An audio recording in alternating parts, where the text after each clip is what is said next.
আসসালামু আলাইকুম। আজ নভেম্বরের ১৩ তারিখ বৃহস্পতিবার। জমকালো আয়োজনে শুরু হয়ে গেল কুষ্টিয়া মেরিট মডেল স্কুলের ১৮তম প্রতিষ্ঠাবার্ষিকী ও নতুন ক্যাম্পাসের উদ্বোধনী অনুষ্ঠান। চলছে একদম শেষ সময়ের প্রস্তুতি, আর অল্প সময়ের মধ্যেই উপস্থিত হবেন আজকের অনুষ্ঠানের প্রধান অতিথি। সবাই অধীর আগ্রহে অপেক্ষা করছেন।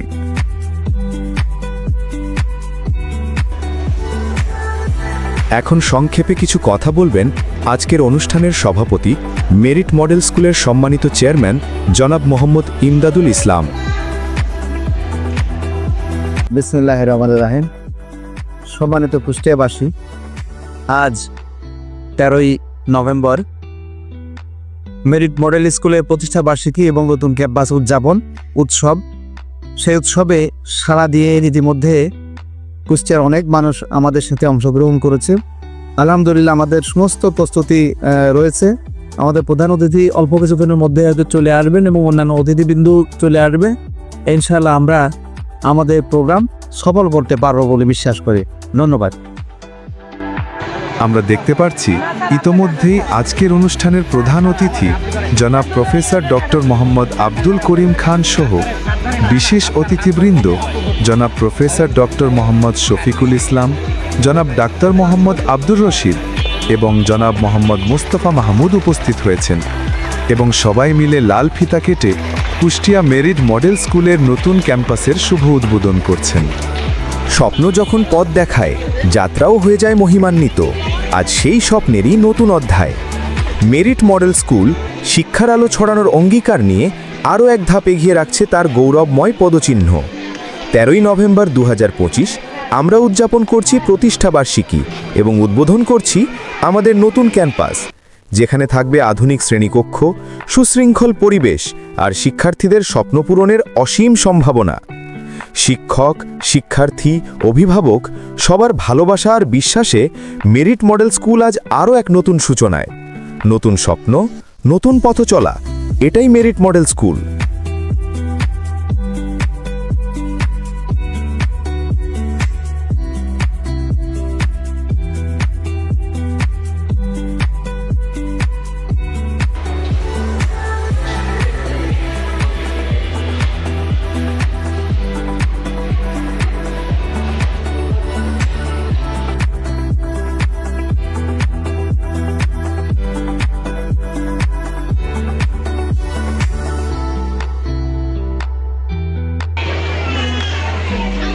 পর্যায়ে অতিথি থেকে দুধ দিয়ে বরণ করবেন।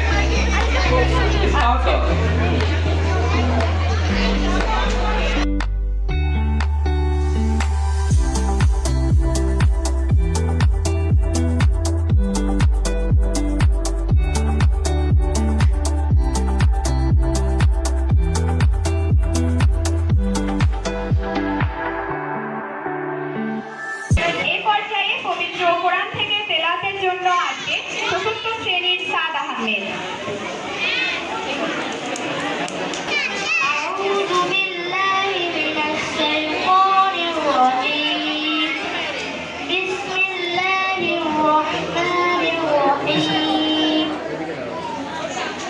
إذا وقعت الواقعة ليس لوقعتها كاذبة خافضة رافعة।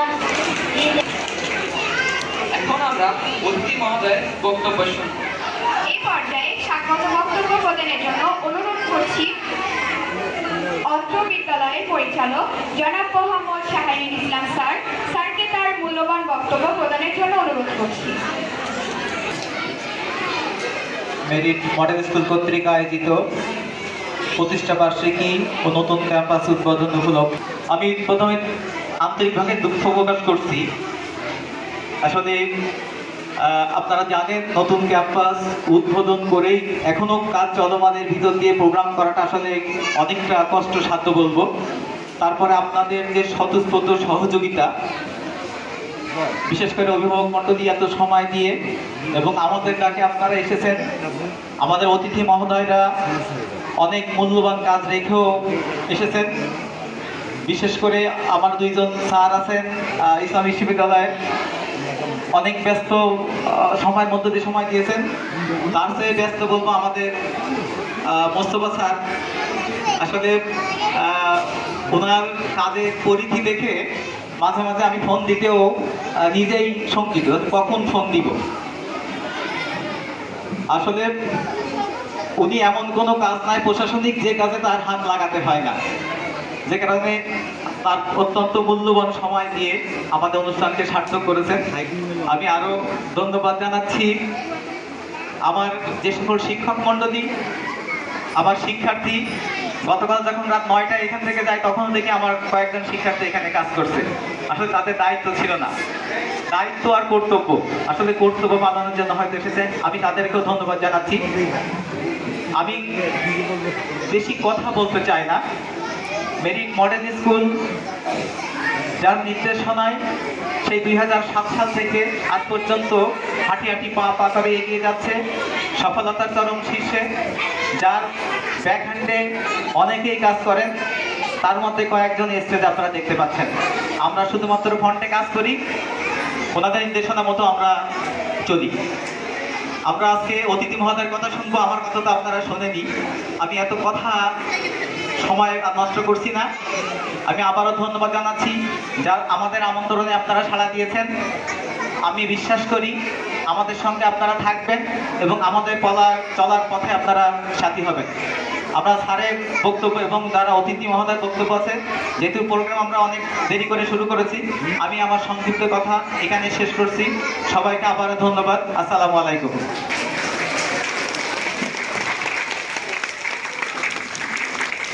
কুষ্টিয়া সদর উপজেলা সুযোগ্য উপজেলা সরকারি প্রাথমিক শিক্ষা অফিসার জনাব মোহাম্মদ মোস্তফা মাহমুদ স্যারকে তার মূল্যবান বক্তব্য প্রদানের জন্য। মেরিট মডেল স্কুল কর্তৃক আয়োজিত প্রতিষ্ঠা বার্ষিকী এবং নতুন ক্যাম্পাস উদ্বোধন উপলক্ষে আজকের এই মহতী অনুষ্ঠানের সম্মানিত সভাপতি, অনুষ্ঠানের প্রধান অতিথি সহ বিশেষ অতিথিবৃন্দ, সামনে উপবিষ্ট অভিভাবকবৃন্দ, মেরিট মডেল স্কুলের শিক্ষকবৃন্দ এবং যাদের উপলক্ষ করে যাদের জন্য আজকের এই আয়োজন, আধুনিক ক্যাম্পাসের উদ্বোধন, সেই সকল শিক্ষার্থীবৃন্দ, আসসালামু আলাইকুম।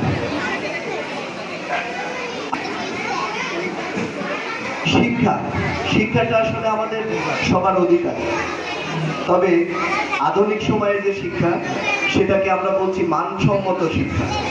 শুধু শিক্ষা শব্দটি ব্যবহারের সাথে থাকলে আমাদের আসলে জাতি গঠনে অসুবিধা হবে। এ কারণে বলা হয় মানসম্মত শিক্ষা নিশ্চিত করতে হবে, এবং মানসম্মত শিক্ষা নিশ্চিত করা এটা সরকারের চরমতম একটি গুরুত্বপূর্ণ কাজের মধ্যে পড়ে। আপনারা জানেন বাংলাদেশ সরকার সরকারি স্কুলের পাশাপাশি সকল বেসরকারি স্কুলকে সরকারের নিয়ন্ত্রণে নেওয়ার জন্য অনুমতি এবং নিবন্ধন প্রদান করছে। ইতিমধ্যে মেরিট মডেল স্কুলও প্রাথমিক যে অনুমোদন এটা নিয়েছে। আশা করি যে তাদের নিবন্ধনের কাজও দ্রুত গতিতে এগিয়ে যাবে। আমি একটু বলি যে আমি সহকারী উপজেলা শিক্ষা অফিসার হিসেবে কুষ্টিয়া সদরে আছি, কিন্তু যারা এই মেরিটের পুরনো লোক আছেন তারা হয়তো অনেকেই আমাকে চেনে। আমি এই মেরিট কোচিংয়ের সাথে যুক্ত ছিলাম 2005 সাল থেকে 11 সাল পর্যন্ত, যখন কুষ্টিয়া শহরে সবেমাত্র বেসরকারি স্কুলগুলো হাঁটি হাঁটি পা পা করে চলতে শুরু করে, ঠিক সেই সময় মেরিট কোচিং তার আগেই শুরু হলো, এবং মেরিট কোচিং থেকেই মেরিট স্কুলের যাত্রা শুরু হলো। প্রথম ক্যাম্পাস ছিল র্যাবগুলির ওই মাথাতে, না? তো তখন কিন্তু আমি মেরিটের সাথে যুক্ত ছিলাম। যারা আমার মেরিটের অনেক পুরনো টিচার আছেন এখানে, অনেকেই আমাকে চেনেন। এই মেরিটের প্রতি আমার একটা দুর্বলতা আছে। আমি আসলে আজকে শিক্ষা অফিসার হিসেবে এখানে আসিনি, আমি এসেছি মেরিটের একজন শোভাধন্য হিসেবে। তাদের যে আমি একজন শুভাকাঙ্ক্ষী। আমি কুষ্টিয়া শহরে মাত্র 3 বছর আছি, মাঝে প্রায় 12 বছর বাইরে ছিলাম অন্য জেলাগুলোতে। তো তারপরে যখন কুষ্টিয়া জেলাতে এসেছি, তখন মেরিটের প্রতি আমার যে দায়বদ্ধতা, যেখানে আমি স্টুডেন্ট লাইফ কাটিয়েছি, শিক্ষকতা করেছি, আসলে শিক্ষকতা বলা যাবে না, জাস্ট সার্ভিস দিয়েছিলাম, শিক্ষক তো একটা অনেক বড় শব্দ, সেই জায়গায় যাওয়ার যোগ্যতা আমাদের হয়নি। শিক্ষক শব্দটি অনেক কঠিন একটি শব্দ। তো যারা এখন শিক্ষক আছে আমি তাদেরকে বলবো যে আপনারা শিক্ষকের যে গুণাবলী সেগুলো অর্জন করবেন, পাশাপাশি সেই গুণগুলো আমাদের যে কচি কচি শিশুরা আছে তাদের মধ্যে বিতরণ করবেন। অভিভাবকদের উদ্দেশ্যে একটি কথা বলে আমি শেষ করব। সন্তান আপনার, মেরিট মডেল স্কুল হয়তো বলে দায়িত্ব আমার, এইভাবেই বলে আমাদের বিজ্ঞাপনগুলোতে এরকম যে সন্তান আপনার, দায়িত্ব আমার। আসলে আমি বলবো উল্টা, সন্তানও আপনার, দায়িত্ব আপনার। আপনি আসলে কারোর হাতে আপনার সম্পদ ছেড়ে দিয়ে নিরিবিলি নিরাপদে বসে থাকবেন, যদি থাকেন তো আপনার ওই সম্পদও হয় না, সম্পত্তিও থাকে না। তাহলে আপনার সম্পদ বা আপনার সম্পত্তি এটা আপনাকে রক্ষণাবেক্ষণ করতে হবে, আপনাকে দায়িত্ব নিতে হবে। আপনি সকালে ঘুম থেকে উঠে যেভাবে সুন্দর করে গুছিয়ে মেরিট স্কুলে পাঠিয়ে দেন, আবার বাসায় যাওয়ার পরে সুন্দরভাবে গুছিয়ে তাকে রাখবেন। সে কোথায় যাচ্ছে, কার সাথে মিশছে, কতটুকু সময় বাইরে থাকছে, অবশ্যই আপনি তদারকি করবেন। যদি আপনি মনে করেন যে মেরিটে দিয়েছি, মাসে আমি এতগুলো টাকা দিচ্ছি, আমার সমগ্র দায়িত্ব মেরিটে, নিশ্চিতভাবে আপনি ভুল করছেন। এই ভুলের কোনো সমাধান হবে না। আমি আশা করি আমার যারা অভিভাবক ভাই বোনেরা আছেন আপনারা অনেক বুঝেন, তারপরেও আমি আপনাদের বলবো যে আপনি আপনার সন্তানের দায়িত্বটা নিজে দেখভাল করবেন। আর আমরা জানি যে আমাদের সন্তানগুলো কি কারণে নষ্ট হচ্ছে, কোন কারণে তাদের ভবিষ্যৎটা আমরা নিজেরা ধ্বংস করছি, এই জায়গাগুলো আপনারা একটু খেয়াল রাখবেন। পড়াশুনোর পাশাপাশি তাদের যে সময় দেওয়া, যত্ন নেওয়া, এই কাজটি আমার মায়েরা করে থাকেন, আশা করি আপনারাও করেন। আরেকবার অনুরোধ করব, আপনার সন্তানকে আপনি যত্ন নিন, সে যেন সুন্দর ভবিষ্যৎ গড়ে উঠতে পারে, সে বাংলাদেশকে বিনির্মাণ করতে পারে, এই আশাবাদ ব্যক্ত করে মেরিট মডেল স্কুলের উত্তরোত্তর সাফল্য কামনা করি। তারা যেন কুষ্টিয়া শহরের একটি প্রসিদ্ধ প্রতিষ্ঠানে আছেন, তারপরও আরও ভালো কিছু উপহার দিতে পারে।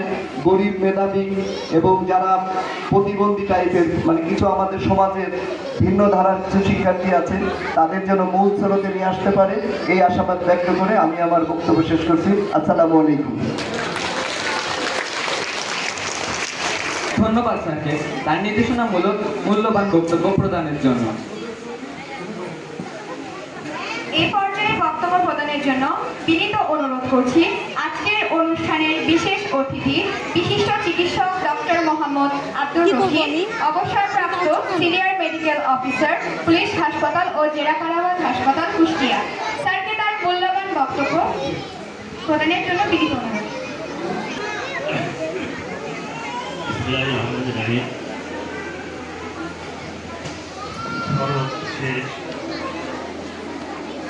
হেমন্তের সকাল,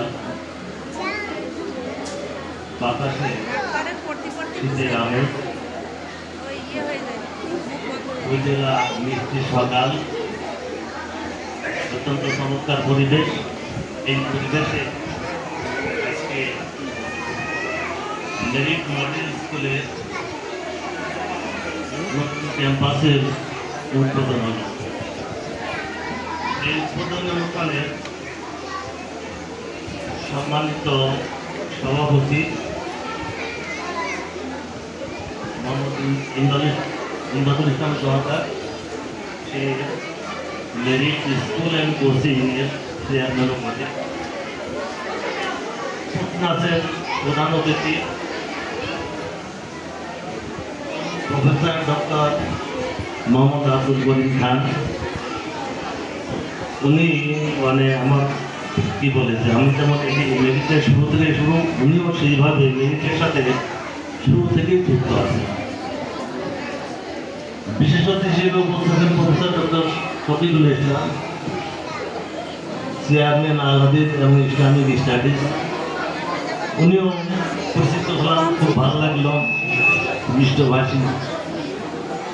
সাথে আছেন আমাদের, আপনাকে অতিথি বলছি, বিশেষ অতিথি আসলে উনি বলছে না উনি অতিথি না, উনি এখানকার সাথে জড়িত, কাজে উনিও অতিথি না আর আমিও অতিথি না।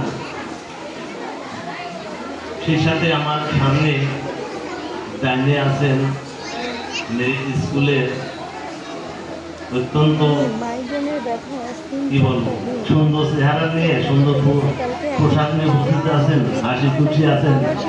তাদেরকে আগে জানাই অভিভাবকদের আগে শুভেচ্ছা। বামে বসে আছেন আমাদের সম্মানিত অভিভাবকবৃন্দ, আপনারা কষ্ট করে আসছেন এই জন্য আপনাদেরকে ধন্যবাদ। আমি আসলে এখানে আসছি এই উদ্বোধনে কোনো বক্তব্য দিতে আসি নাই বা বলতেও আসি নাই।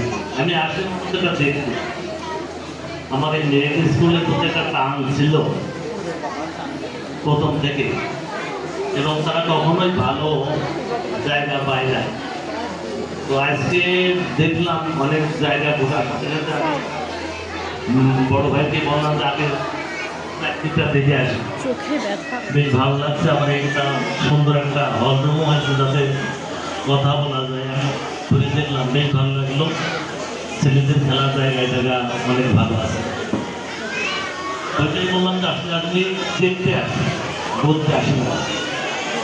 কারণ এই মেডিকেল স্কুল যখন শুরু হয়, যেখান থেকে আসলে স্কুল টাইমে কি বলে আসলে ওখানে কিন্তু শুরু ওখান থেকে শুরু হয়। তারপরে চলে যায় আমাদের ওই কি বলে ওটাকে ঝাউতলার সেকেন্ড র্যাব বলি, ওটা আমাদের বিশ্ব চিকিৎসক ডাক্তার লতিফ সাহেবের বাড়ি ছিল। ওটা বিক্রি হয়ে গেল, সেটাও সাহায্য হলো। তারপরে আবার এই যে ওটাকে দেশানোর পরে একটা দেশানোর মধ্যে একটা ওটা বিক্রি হলো।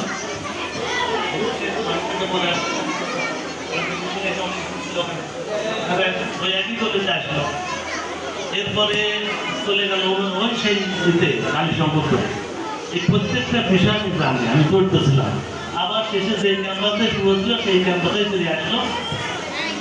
এইবার এখানে একটা সুন্দর চমৎকার একটা বিল্ডিং সাথে চারদিকে ফাঁকা জায়গা পেয়েছে, আমার খুব ভালো লাগছে যে এটাই। তো আমি আসলে ওই যে বললাম দেখতে আসছি, তার কারণ হচ্ছে যে আমার দুটো মেয়ে এখানে পড়ছে, ভাইস্তেরাও এখানে পড়ছে, তারা কিন্তু সবাই ভালো করেছে। দুজনই ইঞ্জিনিয়ার। আর আমাদের ছোট মেয়েটা রাতে এই মেরিট স্কুলে শুরু তাকে বলা যায় 7 সালে, ও এখন এই যে কুষ্টিয়া মেডিকেল কলেজ, সরকারি মেডিকেল কলেজ আছে। আর একটা ভাইস্তে আছে, সে খুবই টাইম থেকে আমাদের সহকারী শিক্ষক অফিসার বলেন আপনাদেরকে, আমরা মেয়েদের বলে রূপ থাকলে গড়িয়ে দেবো আছে। আর এই যে আগা বলে যে নেতা থাকলে মেধা আপনার গড়িয়ে দেবো আমরা, এই কথাগুলো বলে। আমার ওই ভাইস্তেটার দায়িত্ব ছিল, যেহেতু মেরিটে পড়ছি ওরা তো গড়িয়ে দেবে, আগে পড়বো। ওই একটাই ছিল রাইনপেটে ছিল, তার কথা আছে ওরাই করে দেবে, আমার কোনো দায়িত্ব নাই, পড়ারও দায়িত্ব নাই, কিছুই দায়িত্ব নাই। তারা আছে সেইটা একটু ইঞ্জিনিয়ার বা ডাক্তার হতে পারেনি, তবে হাতিতে লেভেল আছে এই। এছাড়া আমি পুলিশ হাসপাতালে যখন ছিলাম, আমাদের অনেক পুলিশের যারা অফিসার ও কনস্টেবল তাদেরকে বলতাম যেখানে দিয়ে, তো তারা কিন্তু অনেক ভালো করেছে। এই মেয়েতে এসে সমস্ত যারা ভোট দিয়েছিল তারা কিন্তু অনেক ভালো করেছে। তাদের মেরিট তাদের শুরু থেকে ভালো শুরুটা দিয়ে তাদের ছাত্রদের প্রতি আনতে যার জন্য তাদের অনেক ছেলে ভাই করেছে যে বড় বড় প্রতিষ্ঠানে। তো ধন্যবাদ দিতে মেরিট পরিবারকে। আর আমি করতে চাই যে আমাদের পড়াশোনার সাথে কথা বেশি বলে লাভ নাই, মানে আপনাদের সবাই মানে আমাদের ব্যাপারে সচেতন, কিন্তু আমাদের দেশের ব্যাপারে মানে স্বদেশ প্রেম যেটা, এই জিনিসটা মানে একটু ঘাটতি আছে। আমি জাতীয়তাবাদীর কথা বলছি না, আমার এই মাটির কথা বলছি। যে মাটির প্রতি ভালোবাসা না থাকলে আমাদের আর কোনো কিছু লেখাপড়া বা শিক্ষা দাম না। লেখাপড়া শিখবো, ভালো জায়গা করবো, আমি করবো, তারপর আরো ভালো জায়গায় যাবো, এটা করবো। কিন্তু আমাদের স্বদেশ প্রেমটা থাকতে হবে, স্বদেশ প্রেম মধ্যেই মাটির প্রেম। কারণ এই মাটিতে আমাদের হাজার বছর বলবো না, হাজার হাজার পুরুষ এই মাটিতে শুয়ে আছে। তাদের রক্ত, তাদের মাংস, তাদের হাড় এই মাটিতে কিন্তু বেশি আছে। আমাদের এই বোধটুকু থাকতে হবে যে এই মাটিতে আমাদের পূর্বপুরুষরা শুয়ে আছে। কাজে মাটির প্রতি মায়া, মাটির প্রতি আস্থা সম্পর্ক, মাটির প্রতি অস্তিত্বের সম্পর্ক থাকে, সেটা করতে হবে। আমি শিক্ষকবৃন্দকে অনুরোধ করবো যেন তাদের দুটো জিনিস করে, একটা হচ্ছে যে এই স্বদেশ প্রেম, এই মাটির প্রেম, মাটির প্রতি ভালোবাসা, আর একটা হচ্ছে নৈতিকতা শিক্ষা। প্রতিদিন ছাত্রদের 1 মিনিট করে কিছু নৈতিকতা শিক্ষা দেওয়া যায়, যেটা অলরেডি আমাদের হারাই গেছে। আমরা নৈতিকতা শিক্ষা দিই না, শুধু বই পড়া, বই পড়া, বই পড়া, বিজ্ঞান পড়া, ডাক্তারি পড়া, ইঞ্জিনিয়ারিং পড়া, এইগুলো আমরা করি।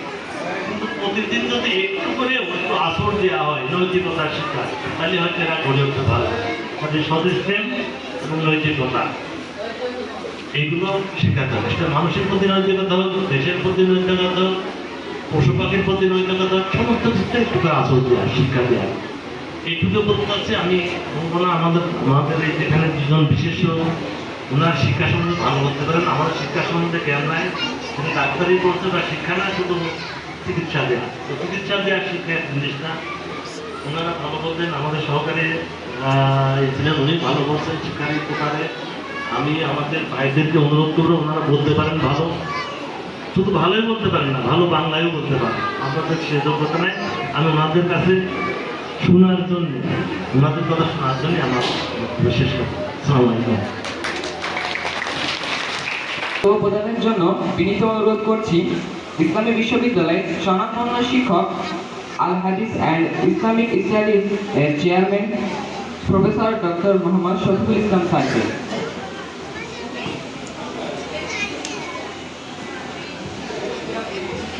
বিসমিল্লাহির রহমানির রহিম। আলহামদুলিল্লাহ, আসসালাতু ওয়াসসালামু আলা রাসূলিল্লাহ ওয়া আলা আলিহি ওয়া সাহবিহি আজমাইন। মেরিট মডেল স্কুল কর্তৃক আয়োজিত আজকে এই প্রতিষ্ঠাবার্ষিকী এবং নতুন ক্যাম্পাস উদ্বোধন বিষয়ক অনুষ্ঠানের সম্মানিত সভাপতি, আমাদের আজকের অনুষ্ঠানের প্রধান আকর্ষণ মধ্যমণি, আমার অত্যন্ত শ্রদ্ধাভাজন ব্যক্তিত্ব professor doctor Abdul Karim Khan sir. ইতিমধ্যেই আপনারা তার সম্পর্কে জেনেছেন।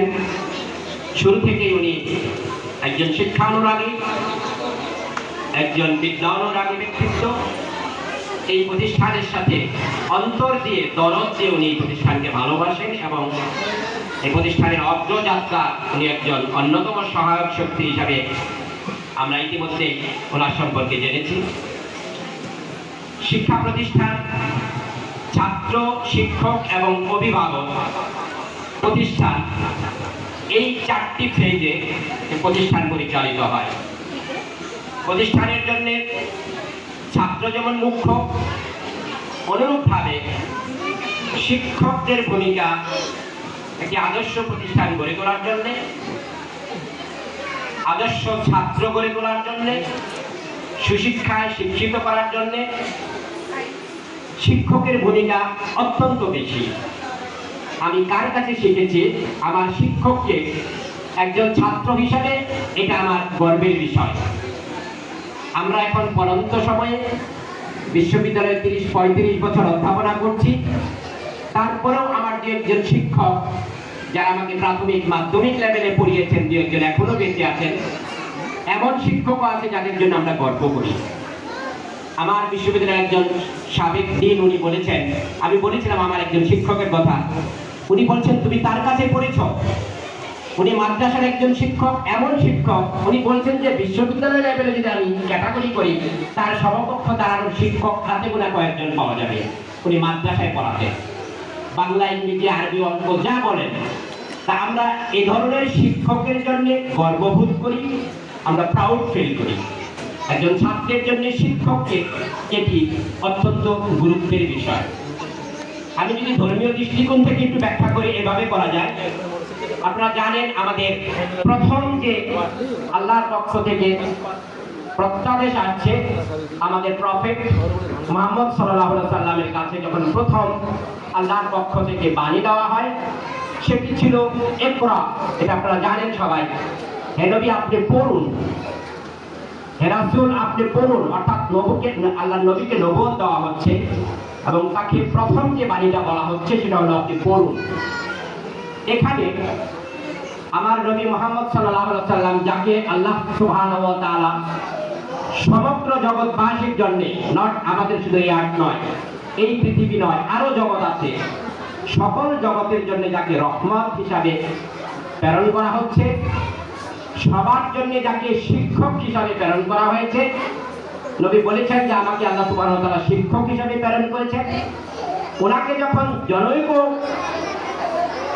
ফেরেশতা অ্যাঞ্জেল এসে তাকে বলছেন আপনি পড়ুন, তার আনসারটা ছিল, উনি বলছেন যে আমি তো পাঠক নই, যেটা আরবিতে বলা হয়েছে মান আমি পারি, আমি তো পাঠক নই, আপনি আমাকে পড়তে বলছেন, আমি পাঠক নই। এই কথাটির মধ্যে অনেক জ্ঞান লুকায়িত, এই কথাটির মধ্যে অনেক ব্যাখ্যা লুকায়িত। আসলে এটা যদি আপনি এভাবে ব্যাখ্যা করেন যে নবী পাঠ করতে জানতেন না, পড়ালেখা জানতেন না, এটা নয়। উনি তো বিশ্ব জগতের জন্য একজন আদর্শ অনুকরণীয় শিক্ষক। উনি বলছেন আমি পাঠক নই, আপনি কি বলছেন? এটা সেকেন্ড টাইম একই কথা রিপিট করা হয়েছে। থার্ড টাইমে উনি ফেরেশতা যখন বলল ইকরা বিইসমি রাব্বিকাল্লাযী খালাক, বলুন আপনার সেই প্রভুর নামে যিনি আপনাকে সৃষ্টি করেছেন। থার্ড পেজে এসে আল্লাহ রাসূল এটাকে আনসার করলেন যে হ্যাঁ, এখন আমি পড়তে পারি, এখন আমি বলতে পারি, কারণ এখন আমাকে যে বিষয়টা বলা হচ্ছে, আমার সিলেবাস বলা হচ্ছে, আমার কারিকুলাম বলা হচ্ছে, আমার এইম এবং অবজেক্টিভ বলা হচ্ছে, আমি কি পড়বো সেটা বলা হচ্ছে। কি পড়তে হবে আমাকে? পড়তে হবে কি আমার ক্রিয়েটার পেয়ে, পড়তে হবে কি আমার ক্রিয়েশন নিয়ে পড়তে হবে। যে এই যে শিক্ষার সিলেবাসটি আল্লাহ রাসূল তখন, অর্থাৎ ফেরেশতার প্রথম কথায় যদি উনি উত্তর দিতেন তাহলে হতো ফেরেশতা আল্লাহর নবীর শিক্ষক হয়ে যেতেন, ওই জিবরাইল আলাইহিস সালাম। অথচ এটা হবার নয়। নবী মুহাম্মদ সাল্লাল্লাহু আলাইহি সাল্লামের মর্যাদা জিবরাইলের চাইতে অনেক অনেক উপরে। যখন ওনাকে কানেক্ট করা হলো বিশ্বের সৃষ্টিকর্তার সাথে, ক্রিয়েটরের সাথে, এবং পড়তে হবে ক্রিয়েশনকে কেন্দ্র করে, তখন মুহাম্মদ সাল্লাল্লাহু আলাইহি সাল্লাম যেটা আনসার করেছিলেন। আমার স্যার, আমি অনেকক্ষণ অল্প সময় খুব কাছ থেকে নিবিড়ভাবে বুঝলাম। আমি আগেও স্যার সম্পর্কে স্টাডি করেছি। আমার কাছে মনে হয় উনি একজন মনোবিজ্ঞানী, উনি একজন আদর্শ শিক্ষক। মায়ের প্রতি তার স্নেহ ভালোবাসা। আমাদের শিক্ষার ইতিহাস আমাদের ডাক্তার সাহেব বললেন, সেটা বলতে গেলে অনেক সময় লাগবে, যেহেতু সংক্ষিপ্ত কথা। আমরা শিক্ষার ইতিহাস যখন পড়ি, আমাদের গ্রিক শিক্ষা ব্যবস্থা থেকে আমরা শুরু করি সাধারণত। এর আগের ইতিহাস আমাদের জানা নেই, সেটা খ্রিস্টপূর্ব অন্তত 2-3-4 হাজার বছর আগে গ্রিক শিক্ষা ব্যবস্থা, তারপর রোমান শিক্ষা ব্যবস্থা, এরপর আমরা ভারতীয় আছি, এরপর দেশীয় আছি, এবং বর্তমানে আধুনিক শিক্ষা ব্যবস্থা এরকম আমাদের চলছে। তা আমাদের এই গ্রিক শিক্ষা ব্যবস্থা তৎকালীন সময়ে একজন গ্রিক দার্শনিক এরিস্টটল, উনি শিক্ষাকে সংজ্ঞায়িত করছেন এভাবে: education is the creation of a sound mind in a sound body. এই যে কথাটি, আমি স্যারের যতগুলো কথা শুনলাম, স্যার সাউন্ড মাইন্ডের কথা বলছেন বারবার। একটি সুস্থ আত্মা সৃষ্টি করা দরকার। আত্মা তো আছেই, সেই আত্মাটাকে সুস্থ রাখা দরকার। এরিস্টটল আজ থেকে 1000 বছর আগে উনি শিক্ষার এই দর্শন নিয়ে গিয়েছেন। একটা সুস্থ শরীরে সুস্থ মন, এটাই হলো শিক্ষা। শরীরটা সুস্থ থাকবে, মনটা সুস্থ থাকবে, দেহটাকে সুস্থ রাখতে হবে, দেহের খোরাক দিতে হবে। দেহের খোরাক ন্যায়পরায়ণতা, দেহের খোরাক স্বচ্ছতা, দেহের খোরাক সত্যবাদিতা, দেহের খোরাক সৌন্দর্যের অনুসরণ করা। এগুলো যত সৎ কাজ আপনি করবেন, আপনার দেহ সুস্থ থাকবে। ভালো কাজ একটু করেন, আপনার দেহ সুস্থ থাকবে। খারাপ কাজ করবেন, দেহ আস্তে আস্তে মরে যায়। তা আমার ছাত্রদের কাছে, আমার শিক্ষকদের কাছে অনুরোধ, ছাত্রদের মধ্যে আমাদের যে ডাক্তার স্যার বলে গেলেন যে আমরা স্পিরিচুয়াল একটু তাদের মধ্যে ডেভেলপ কিভাবে করতে পারি, নৈতিক ইথিক কিভাবে শিক্ষা দিতে পারি। আমার ছেলে এর আগে প্রথম দিকে একটা স্কুলে পড়তেন, কুষ্টিয়াতে আমি বলছি। বাসায় যাওয়ার পরে তার প্রথম কাজ ছিল বাবা মাকে সালাম দেওয়া, কারণ এটা স্কুল তাকে শিখিয়েছে।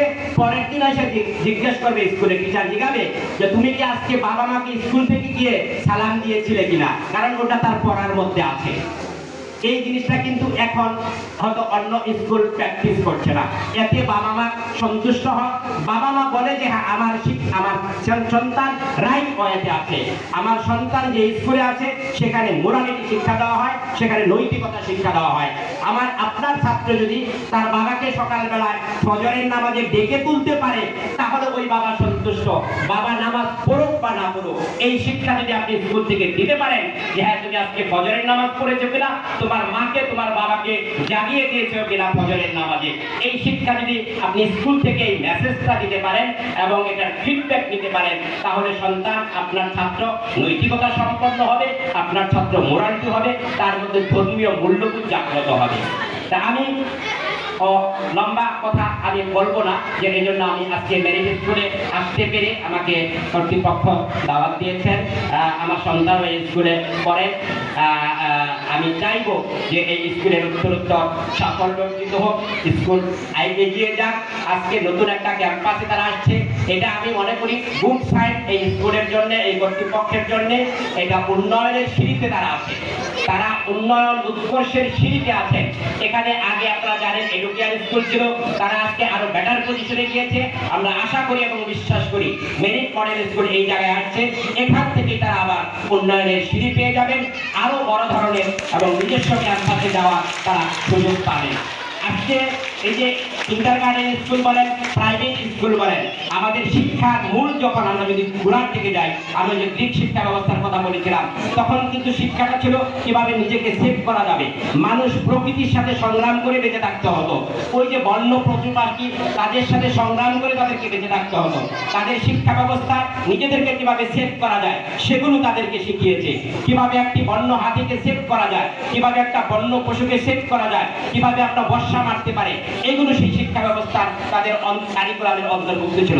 এখন কিন্তু টেকনোলজির যুগ, এখন কিন্তু মিডিয়ার যুগ, এখন কিন্তু ইন্টারনেটের যুগ।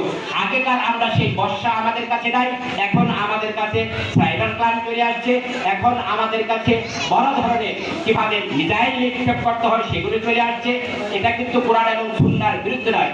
সায়েন্স বিজ্ঞান যত বেশি উৎকর্ষ সাধিত হচ্ছে, কোরআনের ব্যাখ্যা তত বেশি সময় উপযোগী হচ্ছে এবং অ্যাপ্রোপ্রিয়েট হচ্ছে। আল্লাহ সুবহানাহু ওয়া তাআলা বলছেন তোমরা শত্রুর মোকাবেলা করার জন্য যতটুকু সম্ভব তোমরা শক্তি অর্জন করো।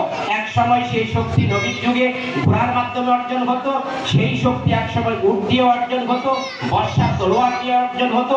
এখন কিন্তু সেগুলো আসছে আমরা মিসাইল নিক্ষেপ করা, এখন আসছে আমাদের এই কিভাবে আমরা আধুনিক যে টেকনোলজিকে ব্যবহার করে শত্রুকে মোকাবেলা করা। আমরা এই আধুনিক যুগের টেকনোলজির যুগে আল্লাহ সুবহানাহু ওয়া তাআলা বলেছেন আল্লামা বিল কালাম, এই যে কালাম কলমের দ্বারা শিক্ষা দিয়েছেন আল্লাহ। এই কলম মানে শুধু এই কলম নয়, এই কলমের ব্যাখ্যা আস্তে আস্তে হতে হতে এখন আমরা এই কলমের ব্যাখ্যা করছি টেকনোলজি। এখন শিক্ষার জন্য আমার টেকনোলজি দরকার, এটাই আমার কলম, আমার কালির দরকার, আমার কলমের দরকার। আমরা টেকনোলজিকে আস্তে আস্তে করবো ছোট থেকে, স্কুল লেভেল থেকে 5-6 এর পর থেকে আমরা যেন টেকনোলজির সাথে খাপ খাইয়ে নিতে পারি। সে ধরনের কম্পিউটার ল্যাব থাকা, ছাত্রদেরকে কম্পিউটারের সাথে পরিচিত করে দেওয়া, এই ব্যবস্থাগুলো শিক্ষকরা ইনশাআল্লাহ করবেন। ধর্মীয় মূল্যবোধ শিক্ষা দিবেন। প্রাথমিক লেভেল অন্তত 5-6 এর একটা ছিল অন্তত যেন আপনাদের ধর্মীয় শিক্ষা হয়। আমরা যদিও আমাদের দেশীয় ষড়যন্ত্র আছে, বিভিন্নভাবে স্কুলগুলোতে আমাদের প্রাইমারি স্কুলের আজকে বেহাল দশা কেন, সরকারি প্রাইমারি স্কুলগুলোর বেহাল দশা কেন, সেখানে আজকে শিক্ষক ছাত্ররা নাই কেন, সেগুলো আমাদেরকে মূল্যায়ন আনতে হবে। আমার খুব কষ্ট লাগে, আমি এদিকে বাজার করতে যাই, এই যে মুসলিম হাই স্কুল, এটা মুসলিম হাই স্কুল, এত বড় একটি মাঠ, এত বড় একটি ক্যাম্পাস, কারো কি বিবেকে জাগ্রত হয় না? আমি মনে খুব কষ্ট পাই, এত বিশাল একটা জায়গা পড়ে আছে মুসলিম হাই স্কুলে, এটাকে আমরা ডেভেলপ করতে পারলাম না, কারো বিবেকের তাড়না নেই। আজকে যদি মেরিট মডেল স্কুল দাঁড়াতে পারে, আজকে যদি এডুকেয়ার স্কুল দাঁড়াতে পারে, why not Muslim high school, why not Kushtia high school? তাদের তো বিশাল সম্পদ পড়ে আছে, এগুলোকে কাজে লাগে, অনেক ইনফ্রাস্ট্রাকচার আছে তাদের, বিশাল নতুন নতুন বিল্ডিং হয়েছে, অথচ তারা দেখা যাচ্ছে যে র্যাঙ্কিং এর মধ্যে অনেক পিছিয়ে চলে আসছে। আমি কুষ্টিয়াবাসীকে আজকের অনুষ্ঠান থেকে আহ্বান জানাতে চাই, যারা বিদ্যানুরাগী শিক্ষানুরাগী আছেন, তারা এ সকল আমাদের যে সম্পদ আছে যে প্রতিষ্ঠানগুলোতে, এগুলোকেও কিভাবে ডেভেলপ করে জাতীয় পর্যায়ে নিয়ে আসা যায় সেভাবে আমরা ভূমিকা রাখতে পারি। প্রয়োজনে বেসরকারি উদ্যোক্তা নিয়োগ করে হলেও, আজকে যেমন আমাদের এমদাদ সাহেব আছেন, একটা স্কুল প্রতিষ্ঠা করেছেন, এই ধরনের কিছু উদ্যোগ থাকলে যদি ওই সকল স্কুলে নিয়ে যাওয়া যায়, আমার মনে হয় সেই স্কুলগুলো ভালো হতে পারে। আমরা সার্বিকভাবে দেশের শিক্ষা ব্যবস্থা, কুষ্টিয়া শিক্ষা ব্যবস্থা উন্নতি হোক। আজকের এই শিশুটি এক সময় আমার বিশ্ববিদ্যালয়ে পড়বে, এক সময় ঢাকা বিশ্ববিদ্যালয়ে পড়বে, এক সময় ক্যামব্রিজ এবং হার্ভার্ড বিশ্ববিদ্যালয়ে পড়বে। এই আশাবাদ আমি ব্যক্ত করতে চাই। আজকের শিশু আগামী দিনের ভবিষ্যৎ, আজকের শিশু আগামী দিনের দেশের নেতৃত্ব দেবে। আমরা আমাদের ছাত্রদেরকে শিক্ষকগণ যেন সেই কোয়ালিটি সম্পন্ন ছাত্র তারা তৈরি করে, যোগ্য নাগরিক তৈরি করে, সুনাগরিক তৈরি করে তারা যেন এই স্কুল থেকে তারা নিয়ে যেতে পারে। আমি জানতে চেয়েছিলাম যে আমাদের এই স্কুলের রিপুটেশন কেমন। গত সেশনে তাদের 24 জন এসএসসি 24 জন আমাদের পরিচালক মহোদয় বললেন, চেয়ারম্যান মহোদয় বললেন 24 জন তারা অ্যাটেন্ড করেছিল, তার মধ্যে 9 জন এ ক্লাস পেয়েছে। 9 জন এ ক্লাস পেয়েছে। প্রায় আপনার এই বেসরকারি স্কুল হিসাবে আমি বলবো যে আপনাদের এখানে এই মাত্রাটাকে আরো বাড়াতে হবে। বাংলাদেশে এমন স্কুল, প্রাইভেট স্কুল আছে যেখানে 100% এ ক্লাস পায়, এরকম স্কুল আছে। আপনারা পত্র পত্রিকায় দেখবেন এমন কিছু স্কুল আছে যেখানে 100-এ 100 এ ক্লাস পাচ্ছে। তো ওই ধরনের একটি স্ট্যান্ডার্ডে যদি আমরা যেতে পারি, আপনার ছাত্রের অভাব হবে না। আপনাকে রেজাল্ট দেখাতে হবে যে আপনার স্কুলের ছাত্রদের এসএসসি পরীক্ষা রেজাল্টটা কেমন। আমি এই স্কুলের উত্তরোত্তর সমৃদ্ধি এবং সাফল্য কামনা করছি। আমরা অভিভাবক যারা আছি তারা ইনশাআল্লাহ আপনার জন্য সচেতন থাকা, আপনার সন্তান নিয়ে আপনারা সচেতন থাকবেন। আমরা ইনশাআল্লাহ চেষ্টা করব। এই প্রতিষ্ঠানে আমাকে আমন্ত্রণ জানানোর জন্য আমি কর্তৃপক্ষকে ধন্যবাদ জানিয়ে আমার স্যার এখানে আসছেন। স্যারের কাছে আমি যে জিনিসটা আরেকটু না বললেই নয়, আমার স্যারের মাতৃভক্তি এটি আমি মুখে মুখে আমার ক্যাম্পাসে মুখে মুখে আছে। এই লেসনটি আমি আমার ছাত্রদেরকে দিতে চাই, আজকের অনুষ্ঠানে দিতে চাই যে ছাত্রদের পিতামাতার প্রতি তাদের যে শ্রদ্ধাবোধ এবং ভক্তি থাকার দরকার। সন্তানের প্রতিষ্ঠা হওয়ার পিছনে মূল চালিকা শক্তি হলো বাবা এবং মায়ের প্রতি তার রেসপেক্ট। এই যোগ্যতাটি, এই সম্মানটি যদি তারা অর্জন করতে না পারে, কোন সন্তান যদি বাবা মার প্রতি পূর্ণ আনুগত্য এবং শ্রদ্ধাশীল না হয়, যুগে যুগে যারা বড় হয়েছেন, ওয়াজ করণীর নাম শুনেছেন, আল্লাহ রাসূল তার সম্পর্কে বলে দিয়েছিলেন ওমরকে যে ওমর, তুমি যদি ওয়াজ করণীর দেখা পাও তার কাছ থেকে দোয়া নিও, কারণ তার দোয়া সরাসরি আল্লাহ কবুল করেন। এই ওয়াজ করণী একজন আল্লাহ বলেছিলেন, তার এই পর্যায়ে পৌঁছার একমাত্র কারণ ছিল তার মাতৃভক্তি, মায়ের প্রতি তার প্রেম, মায়ের প্রতি তার ভালোবাসা, মায়ের প্রতি তার অগাধ শ্রদ্ধা। সন্তান যদি মা বাবার প্রতি শ্রদ্ধাশীল হয়, সন্তান যদি মা বাবার অনুসরণ করে, কোনো মা বাবাই চায় না সব সন্তান খারাপ পথে যায়। বাবার একটু খারাপ অভ্যাস থাকলেও ওই বাবাও চায় তার সন্তান ভালোভাবে গড়ে উঠুক। এজন্য সন্তানকে মা বাবার প্রতি কিভাবে শ্রদ্ধাশীল হতে হবে, আমার শিক্ষকদেরকে অনুরোধ করব আপনারা ক্লাসে সন্তানদেরকে এই বিষয়টাতে উদ্বুদ্ধ করবেন, তাহলে ওই সন্তানের ভবিষ্যৎ ইনশাআল্লাহ উজ্জ্বল হবে। মা বাবার, প্রত্যেক মা বাবাই সন্তানের জন্য দোয়া করে, নেক দোয়া করে, ভালো দোয়া করে। সন্তানকেও মা বাবার সকল বিষয়ে যেন তারা মা বাবার পক্ষে আসে, মা বাবাকে অকুণ্ঠভাবে সমর্থন করে এবং শ্রদ্ধা করে, মা বাবার অনুসরণ করে, কথাগুলো শুনে এই দোয়াটা যদি তারা নিতে পারে, শিক্ষার মধ্যে একটু ঘাটতি থাকলেও এটা কিন্তু আল্লাহ সুবহানাহু ওয়া তাআলার পক্ষ থেকে এটা কাভারেজ হয়ে যাবে। মায়ের প্রতি, বাবার প্রতি তার শ্রদ্ধাবোধ এবং ইহসান, এটাকে কেন্দ্র করে আল্লাহর ইবাদতের পরেই, যেখানে আল্লাহ সুবহানাহু ওয়া তাআলা কুরআনুল হাকিমের মধ্যে মা এবং বাবার প্রতি সৎ ব্যবহারকে দ্বিতীয় পর্যায়ে ফরজ করে দিয়েছেন। সেজন্য সন্তানকে আমরা চাই আমাদের সন্তান মা বাবার প্রতি তারা শ্রদ্ধাশীল থাকুক, এবং এই শিক্ষাটি স্কুল থেকে, এই শিক্ষাটি তার বিদ্যালয় থেকে যেন দেওয়া হয়। আমি শিক্ষকদের কাছে সেই অনুরোধ রাখবো।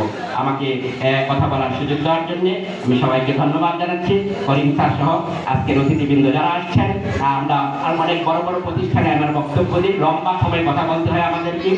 আমি দেশের বাইরে সৌদি সরকার, বাদশাহ সৌদি বাদশার উপস্থিতিতে বাংলাদেশ প্রতিনিধিত্ব করে আমি ওখানে কয়েকটি সেমিনারে আরবিতে বক্তব্য করেছি, সেগুলো মিডিয়া প্রকাশ আছে, অনেক জায়গায় সুযোগ হয়েছে। আপনার স্কুল আসতে পেরে আমি নিজেকে গৌরবান্বিত মনে করছি, ধন্য মনে করছি। এই প্রতিষ্ঠানের জন্য আমার শুভকামনা, আমার দোয়া থাকলো আল্লাহ রাব্বুল আলামিন একটি আদর্শ প্রতিষ্ঠান হিসাবে যেন এই প্রতিষ্ঠানটিকে কবুল করে নেন। এর পিছনে যারা শ্রম, মেধা, সময় ব্যয় করছেন, তাদেরকেও যেন একটি মহৎ কাজের সাথে জড়িত থেকে তাদেরকে আল্লাহ সুবহানাহু ওয়া তাআলা উপযুক্ত প্রতিদান এবং বদলা দেন, এই দোয়া করে আপনাদের সবাইকে, অভিভাবক মণ্ডলী, ছাত্রদের এবং শিক্ষক মণ্ডলী সবাইকে আমি আমার অন্তরস্থল থেকে আমার ধন্যবাদ জানিয়ে, কৃতজ্ঞতা জানিয়ে আমি আমার সংক্ষিপ্ত কথা শেষ করছি। আসসালামু আলাইকুম।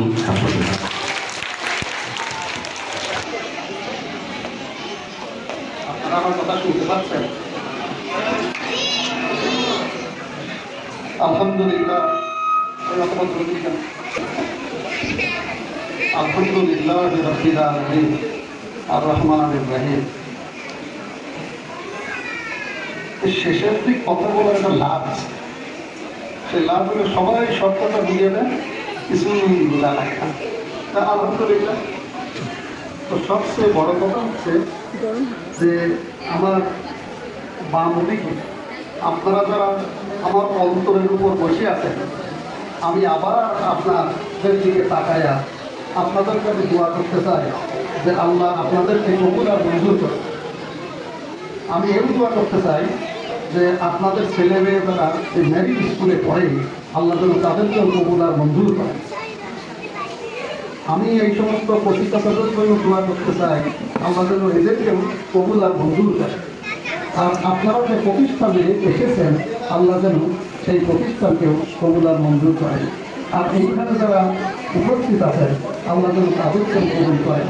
আর যারা আসেন নাই বা কোনো কারণে আসতে পারেন নাই, তাদেরকেও যেন আল্লাহ কবুল করে। দেখেন, একটা অনুষ্ঠানে আসলে তো কিছু না কিছু বলতে হয়। তো আমি বেশিরভাগ কথাবার্তাগুলো ছাত্র আর আমার অন্তরের উপর যারা বসে আছেন অভিভাবক, তাদের জন্য নিয়ে একটি কথা বলব। খুব বেশি কথা না, সাধারণ। আমি বলার চেষ্টা করব কেমন করে ভালো ছাত্র হওয়া যায়, কেমন করে ভালো করে পড়াশোনা করা যায়। আচ্ছা, মেট্রিক পরীক্ষা দেবে তারা কোথায়? তো ওদেরকে সব বাইরে দিয়ে দিতে পারে। ওরা কি কথা শুনছে? আচ্ছা, ওদের ঢাকাটা একটু ছোট হয়ে গেছে না? আচ্ছা, হোক, আপনি আর কি আছে?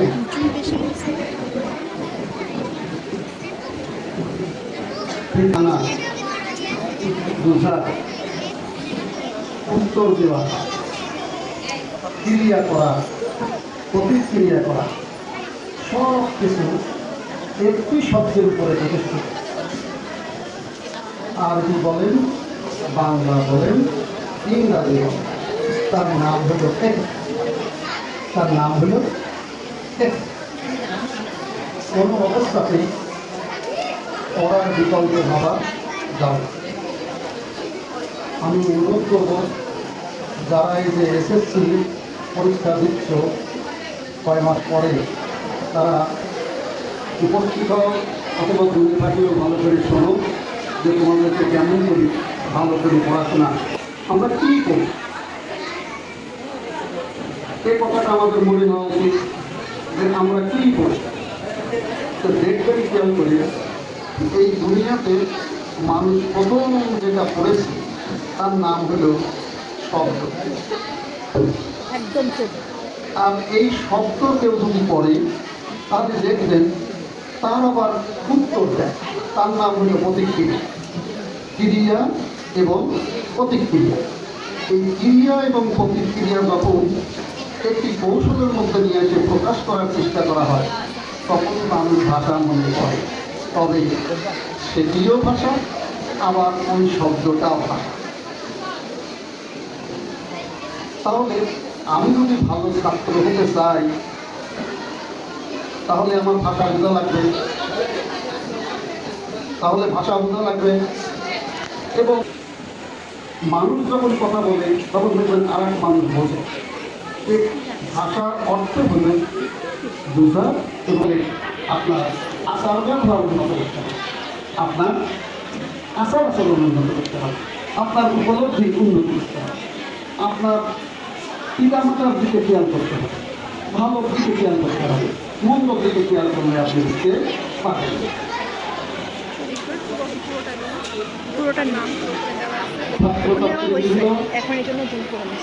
আপনারা যারা এসএসসি পরীক্ষা দেবেন, তাদেরকে আমি বলতে চাই, আপনারা নাম শুনেছেন মেধা,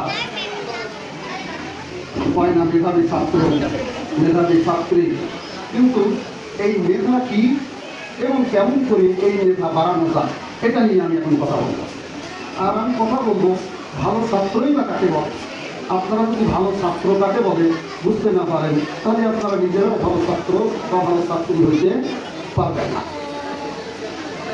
জানবেন, বই পুস্তক পড়লে ভালো ছাত্রই হওয়া যায় না, কোনোভাবেই হওয়া যায় না। তাহলে কী হলে ভালো ছাত্র হওয়া যায়? সেই ব্যক্তি হলো ভালো ছাত্র, সেই ছেলে এবং সেই মেয়ে হলো ভালো ছাত্র যিনি ভাবতে পারে, যিনি ভাবতে পারে, যিনি কল্পনা করতে পারে, যিনি চিন্তা করতে পারেন, তাকেই বলা হয় ভালো ছাত্র।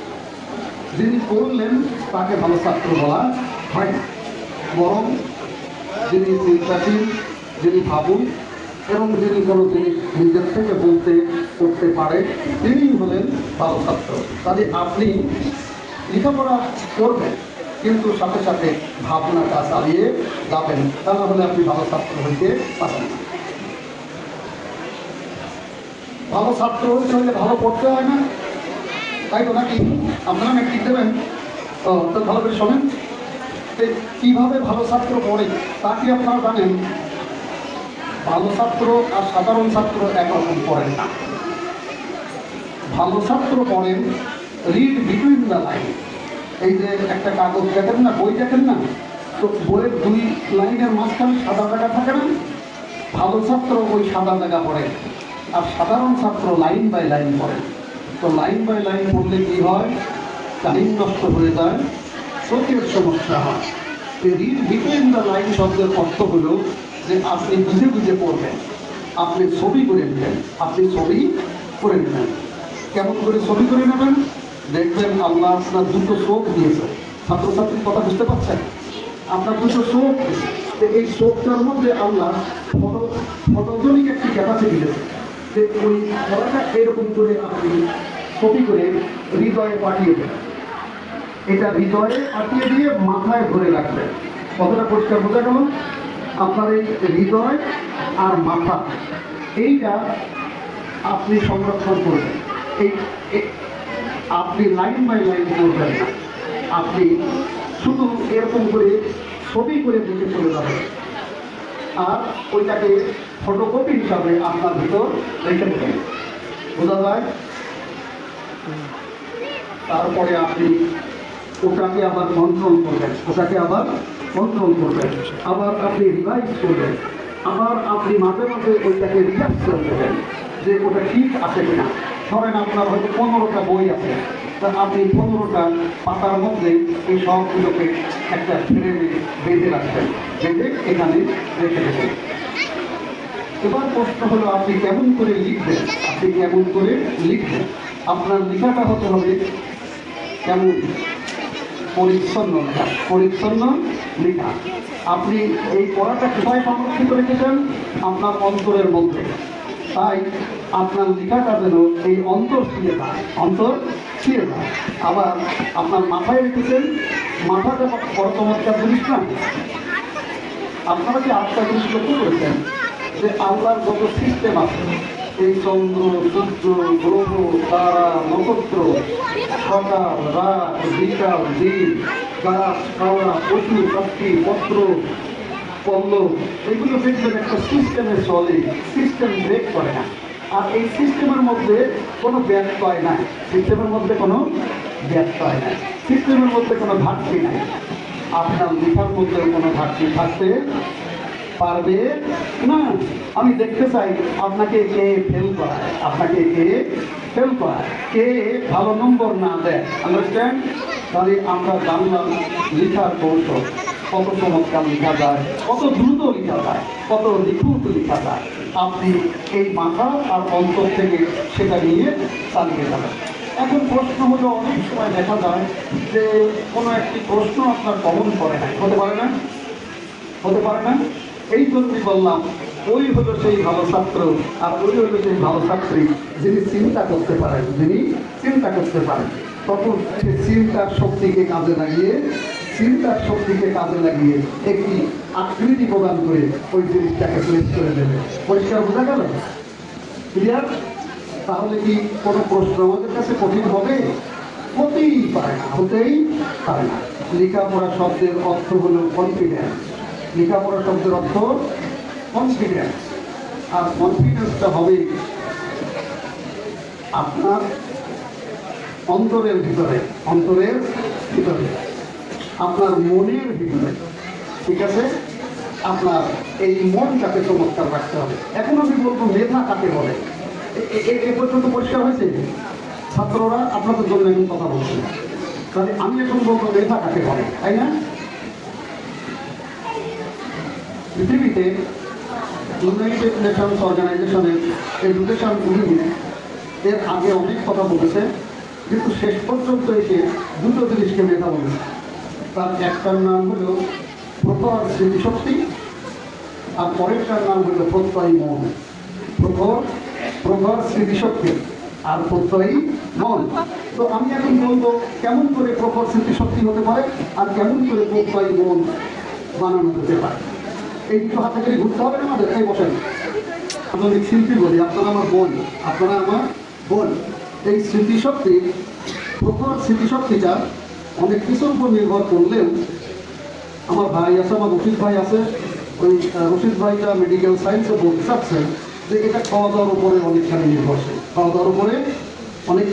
নির্ভরশীল, যে আপনারা তাদেরকে একটু ভালো মন্দ খাওয়াবেন।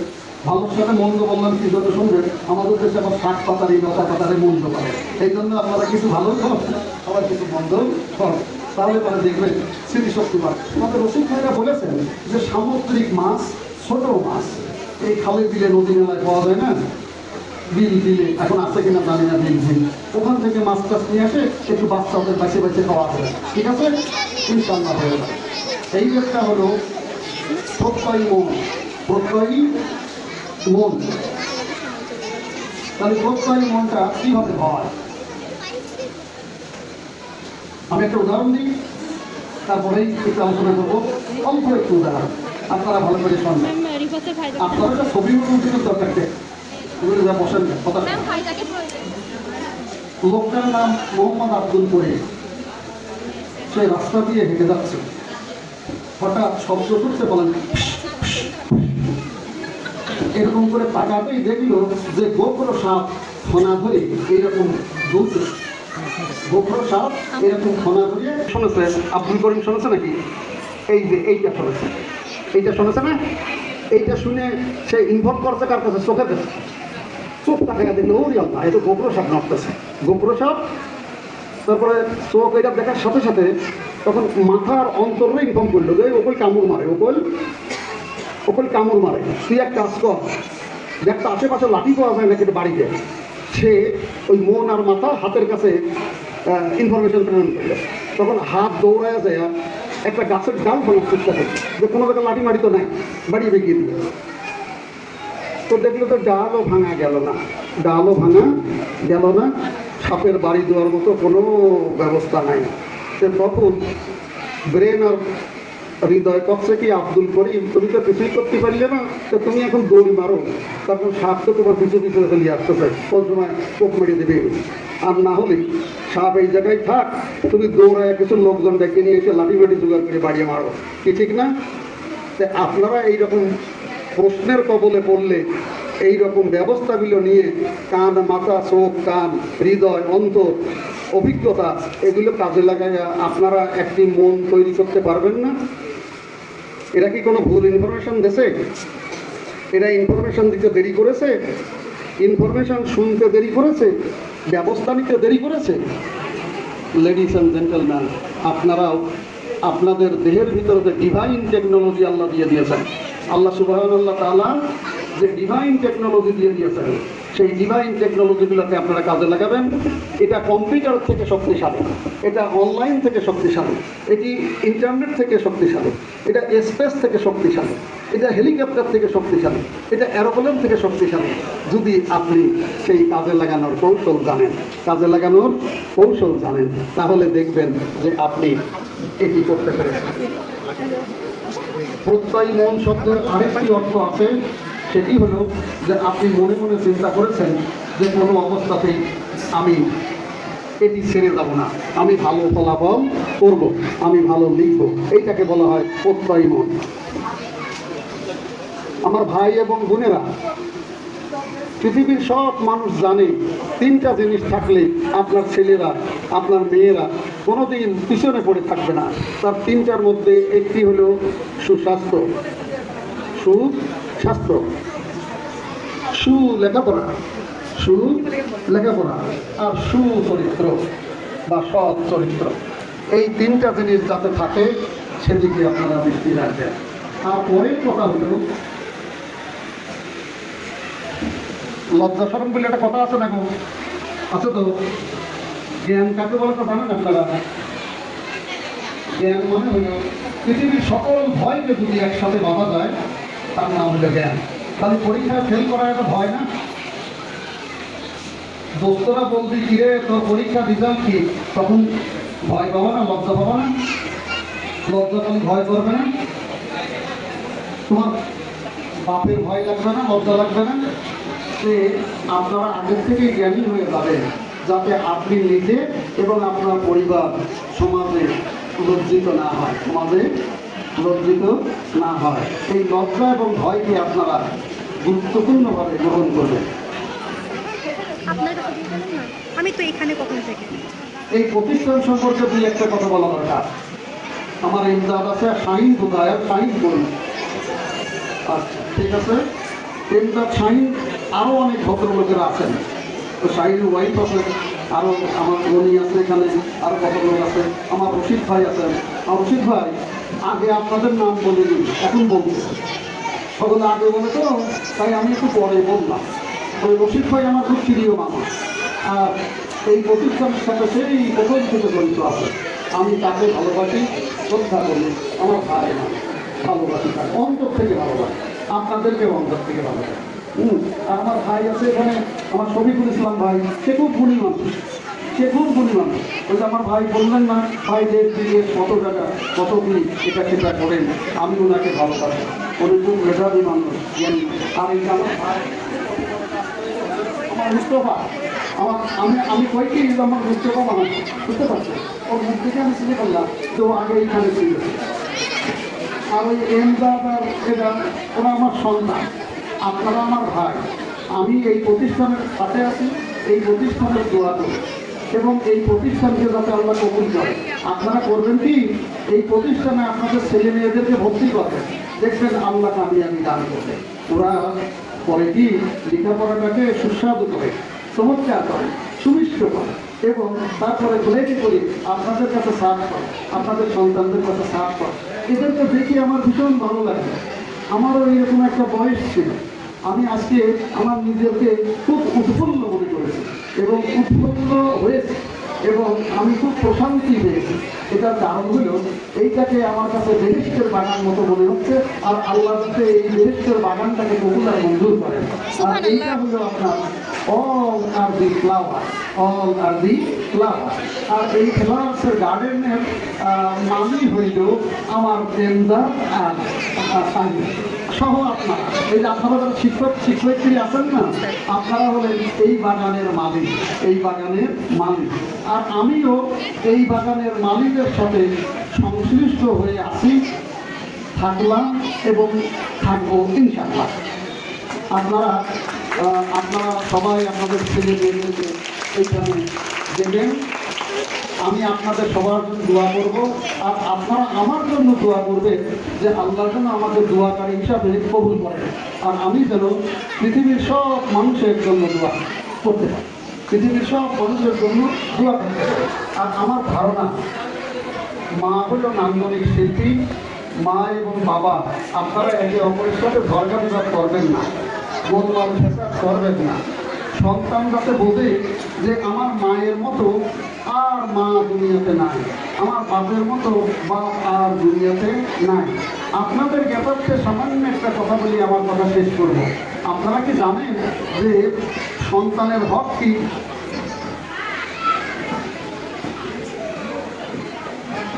আপনাদের একটা কথা বলছি, আপনারা জানবেন সন্তানের হক হইল সচ্চরিত্র মা এবং সচ্চরিত্র ভাব। আলহামদুলিল্লাহ বলেন, আলহামদুলিল্লাহ বলেন।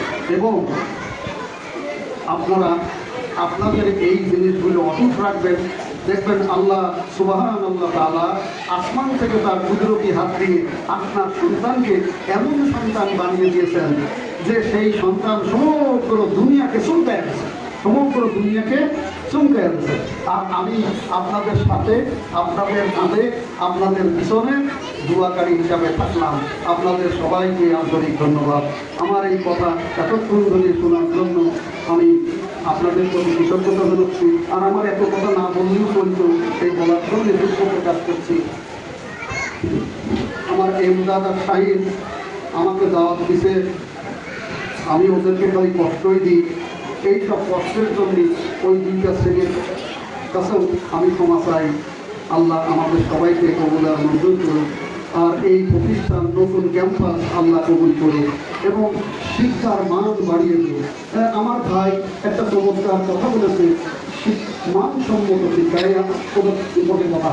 এখন শিক্ষক সম্পর্কে আর একটি কথা বলে ইচ্ছা করে। এটি প্রফেসরের নাম প্রফেসর গান্না, আর উনি ক্যামব্রিজ বিশ্ববিদ্যালয়ের প্রফেসর।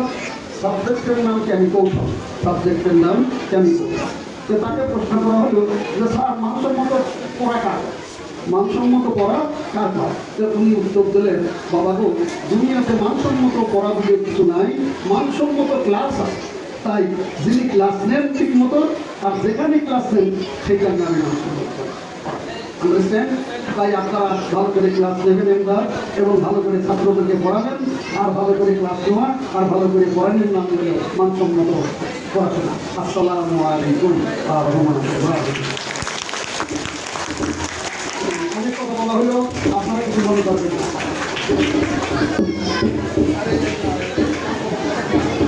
ধন্যবাদ স্যারকে তার মূল্যবান বক্তব্য প্রদানের জন্য।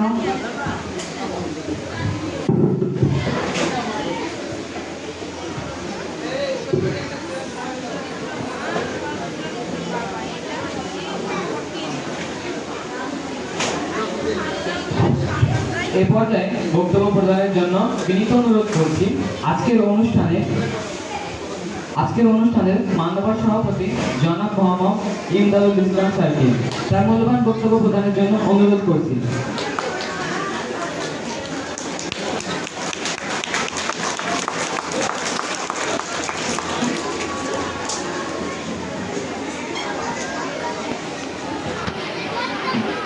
বিসমিল্লাহির রহমানির রহিম। মেরিট মডেল স্কুল কর্তৃক আয়োজিত আজকের এই প্রতিষ্ঠা বার্ষিকী এবং নতুন ক্যাম্পাস উদ্বোধন উপলক্ষে আয়োজিত উদ্বোধনী অনুষ্ঠানের প্রধান অতিথি মেরিট শিক্ষা পরিবারের প্রধান উপদেষ্টা এবং ইসলামী বিশ্ববিদ্যালয়ের আইন বিভাগের প্রফেসর, আমাদের শিক্ষাগুরু প্রফেসর ডক্টর মোহাম্মদ আব্দুল করিম খান, আমাদের মাঝে উপস্থিত হয়েছে আল হাদিস ডিপার্টমেন্টের চেয়ারম্যান আমাদের প্রাণপ্রিয় শফিকুল ইসলাম স্যার। আমাদের মধ্যে উপস্থিত আছেন ডাক্তার মোহাম্মদ আব্দুর রশিদ, পুলিশ হাসপাতাল এবং জেলা কারাগার হাসপাতাল কুষ্টিয়া। আমাদের মধ্যে আরো উপস্থিত আছেন মেরিটের অংশীদারদের একজন, তিনি এখন সরকারের বড় দায়িত্বে কর্মরত, আমাদের মোস্তফা মাহমুদ। আরো উপস্থিত আছেন অত্র এলাকার প্রতিবেশী প্রাণপ্রিয় শিক্ষার্থীবৃন্দ, প্রশাসনের কর্মকর্তা ব্যক্তিগণ, প্রেস মিডিয়ার ব্যক্তিগণ, সকলকে আমার অন্তরের অন্তঃস্থল থেকে সালাম ও শুভেচ্ছা। হেমন্তের এই দুপুরে আপনারা সময় দিয়েছেন যে জন্য আমরা ধন্য, আমরা কৃতজ্ঞ। মূলত যে কথাগুলো আপনারা শুনেছেন এইগুলোই কথা। আমি দু একটি মেসেজ দিতে চাই মেরিট মডেল স্কুলের পক্ষ থেকে। এই মেসেজগুলো সব কথার শেষে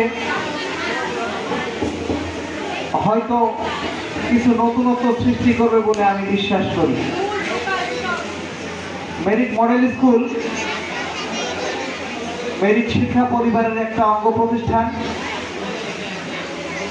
মেরিট শিক্ষা পরিবারের একটা মাতৃ প্রতিষ্ঠান প্রতিষ্ঠিত হয় 2004 সালের 7 নভেম্বর। তখন থেকেই হাঁটি হাঁটি পা পা করে যাত্রা শুরু। এরপরে 2007 সালের 7 নভেম্বর ঠিক আমরা যে বিল্ডিং থেকে এখানে আসলাম সেই বিল্ডিংয়ে এই প্রতিষ্ঠানটি জন্ম নেয়। এরপর থেকে আপনারা শুনেছেন আমরা অনেকগুলো জায়গা পরিবর্তন করেছি। অনেক চড়াই উতরাই পেরিয়ে আজকে আমরা এই 46 কাজী নজরুল ইসলাম সড়কের অবস্থান নিয়েছি। ইনশাআল্লাহ মেরিটের অগ্রযাত্রায় আপনারা আমাদের সারথি হবেন। শিক্ষা সম্পর্কে দু একটি কথা না বললেই নয়। আমরা কোথা থেকে কোথায় গিয়েছিলাম এবং বর্তমানে কোথায় আসছি। সম্মানিত অভিভাবক মণ্ডলী, আপনারা যদি আপনাদের সময়কার কথা চিন্তা করেন, তখনকার যে শিক্ষা ব্যবস্থা, শিক্ষা পদ্ধতি ছিল আর বর্তমানের যে শিক্ষা পদ্ধতি এবং মাঝখানে যে প্রায় 15-16 বছরের শিক্ষা পদ্ধতি, শিক্ষা ব্যবস্থা, এটা অনেক তফাৎ। মাঝখানে আমি কয়েকটা সভা সেমিনারে বলেছিলাম শিক্ষা ব্যবস্থা নিয়ে আমাদের জাতি একেবারে খাদের কিনারে অবস্থান করছে। যারই বাস্তবায়ন আপনারা দেখতে পাচ্ছেন।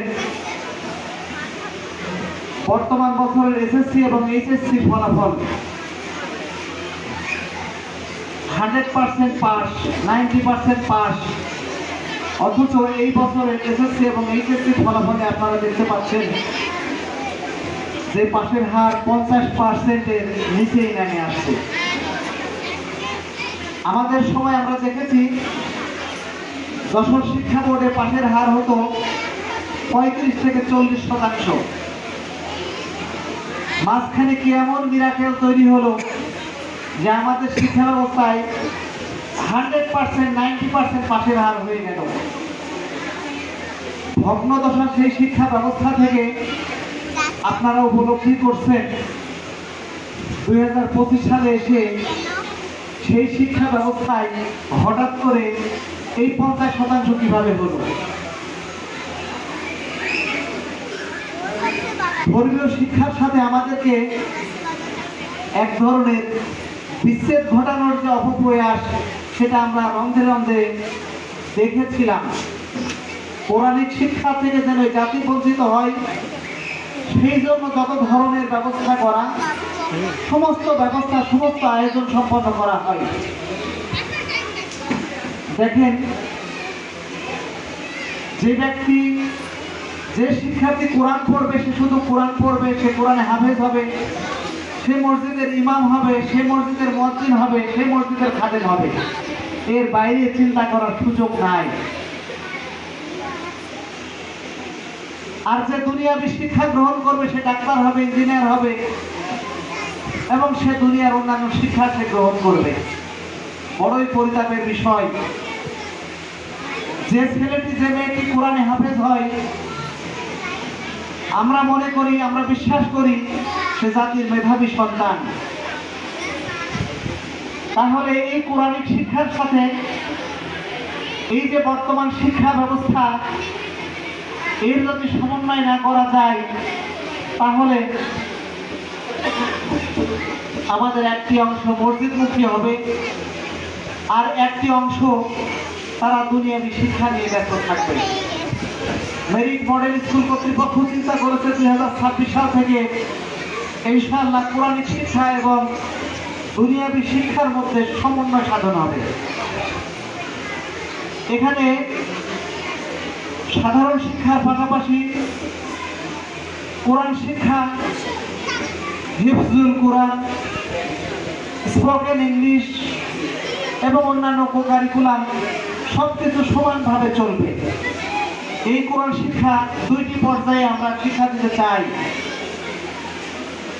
একটা শর্ট টার্ম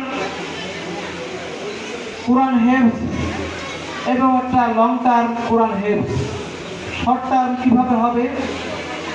আপনি যদি মনে করেন আপনার সন্তান 5 বছরের মধ্যে কোরআনে হাফেজ হবে, তাহলে আমরা কোরআন শিক্ষায় জোর দেব। সকালে ওই শিক্ষার্থীকে আসতে হবে, কোরআন হেফজ করবে, তারপরে বাসায় যাবে, খাওয়া দাওয়া করে চলে আসবে, এরপরে সে স্কুলের প্রোগ্রামে অংশগ্রহণ করবে। স্কুল প্রোগ্রাম শেষ করে সে বাড়িতে যাবে, খাওয়া দাওয়া করে চলে আসবে, আবার কোরআন হেফজ হবে। তাহলে আপনার সন্তান বর্তমান শিক্ষার পাশাপাশি 5-6 বছরের মধ্যে ইনশাআল্লাহ কোরআনে হাফেজ হবে বলে আমরা বিশ্বাস করি। লং টার্ম কিভাবে হবে? আপনার সন্তান সকালে আসবে, কোরআন হিফজ করবে এবং সাধারণ শিক্ষায় অংশগ্রহণ করবে। যে ছেলেটি এসএসসি পাস করবে 10 বছর ধরে, আমরা বিশ্বাস করি সে এসএসসি পাসের পাশাপাশি 15 পারা, 20 পারা, এমনকি পুরো কোরআনেরও হাফেজ সে হতে পারে। তাহলে আমরা কি চাচ্ছি এখন আমাদেরকে বুঝতে হবে। দুনিয়াবী শিক্ষার পাশাপাশি অবশ্যই আমাদের কোরআন শিক্ষা দেওয়া উচিত, কারণ আমাদের বক্তাদের কথা আপনারা শুনেছেন, নৈতিক শিক্ষা। আমাদের শিক্ষার সাথে যে নৈতিকতার যে বিচ্ছিন্নতা, সেটা আমরা হাড়ে হাড়ে উপলব্ধি করেছি। আমাদের সন্তানরা আমাদের বাবা মায়েদের সম্মান করতে ভুলে গিয়েছে। আমাদের সন্তানরা বয়োজ্যেষ্ঠদের সম্মান করতে ভুলে গিয়েছে। আমাদের সন্তানেরা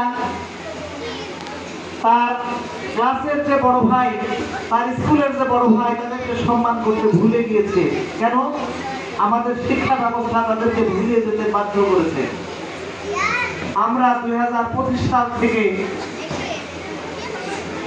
সিদ্ধান্ত নিয়েছি আমাদেরকে দুনিয়ার কল্যাণের পাশাপাশি আখিরাতের কল্যাণের জন্য কাজ করতে হবে, যেন বৃদ্ধ বয়সে আমাদেরকে বৃদ্ধাশ্রমে যেতে না হয়। যেন আমার সন্তান আমার মৃত্যুর পরে আমার জানাজাটি পড়াতে পারে। ইনশাআল্লাহ মেরিট মডেল স্কুল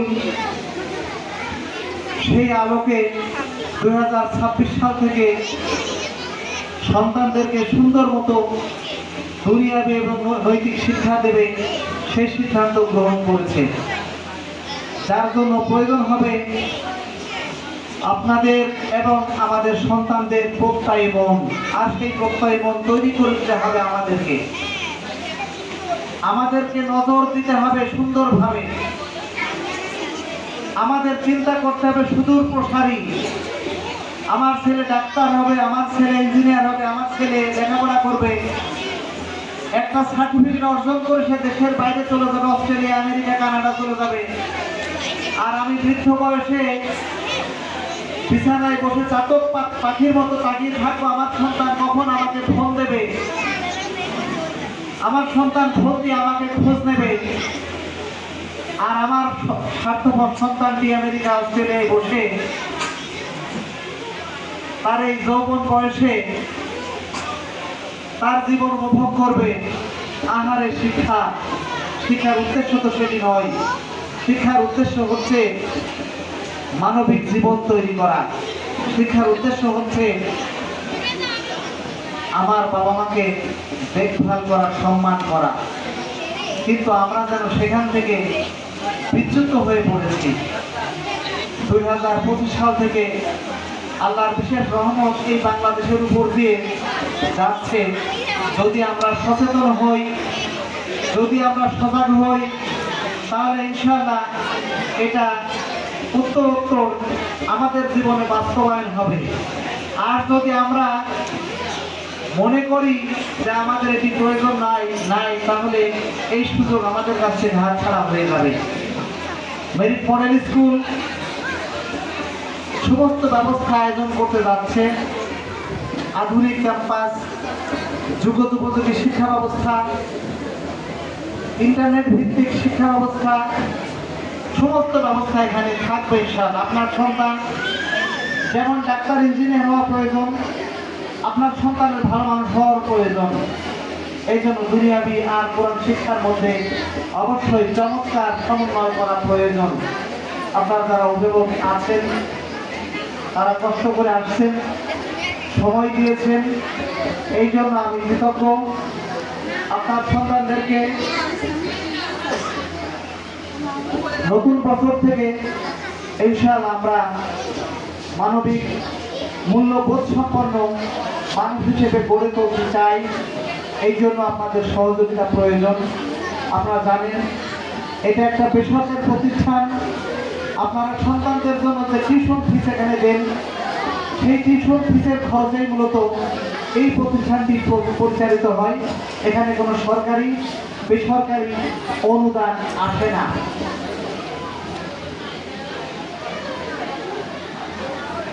এটা দিয়েই এই প্রতিষ্ঠান পরিচালিত হয়।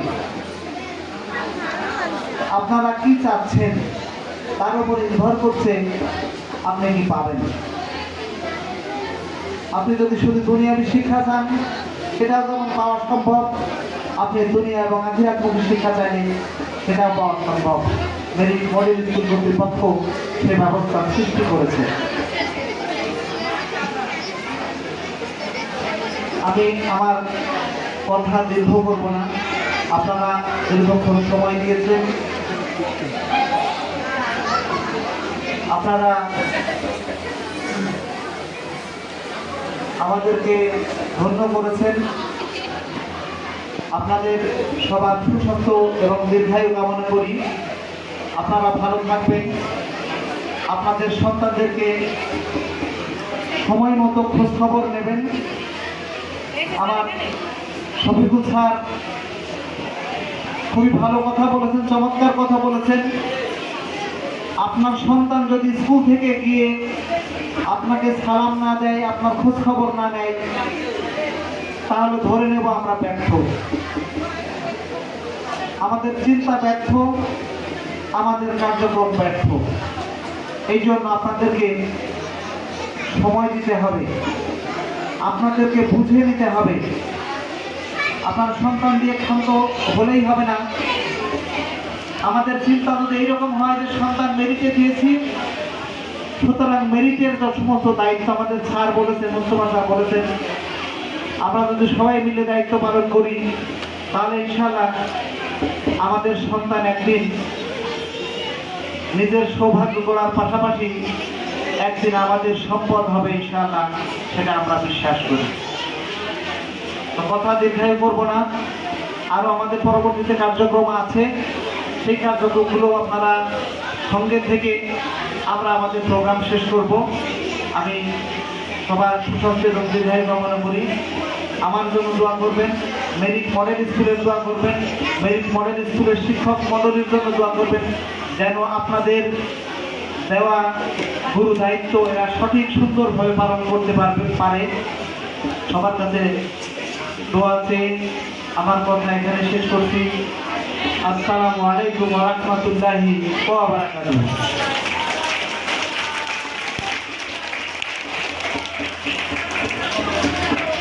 ধন্যবাদ স্যারকে তার মূল্যবান বক্তব্য প্রদানের জন্য।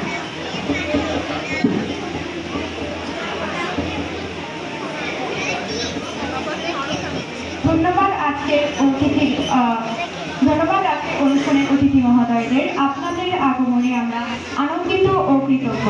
আপনাদের আগমন আমাদের অনুষ্ঠানকে যেমনই করেছে প্রাণবন্ত, তেমনই দিয়েছে পূর্ণতা।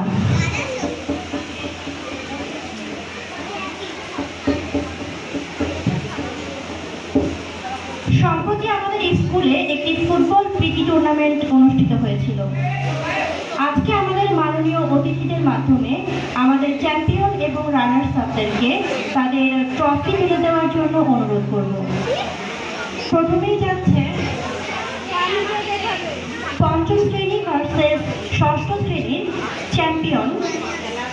চ্যাম্পিয়নদের মধ্যে থেকে ক্যাপ্টেনকে যাচ্ছি।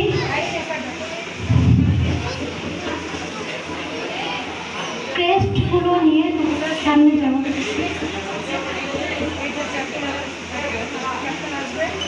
সবাই একটু করতালি দিয়ে তাকে সম্বোধন করুন।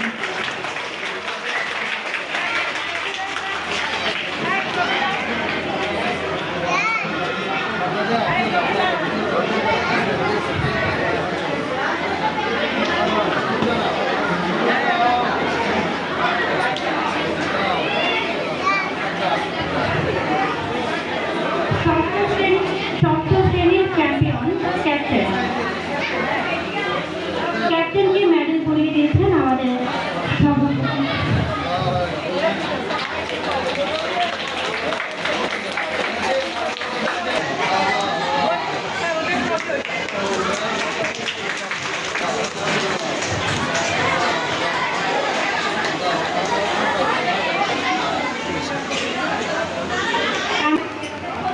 অষ্টম শ্রেণী, এখানে রানার্স আপ হয়েছিল। সপ্তম, নবম এবং দশম শ্রেণীর ক্যাপ্টেনকে সামনে যাওয়ার জন্য অনুরোধ করছি।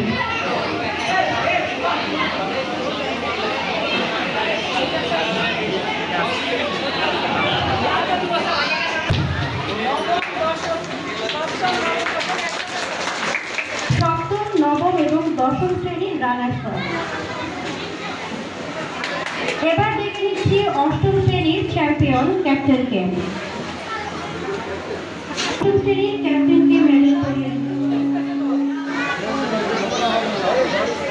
চ্যাম্পিয়ন দলকে মেডেল পরিয়ে দিচ্ছেন আমাদের সভাপতি স্যার।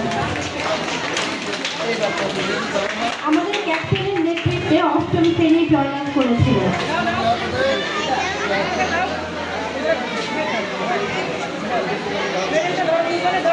সবাই একটু করতালি দেই আমরা।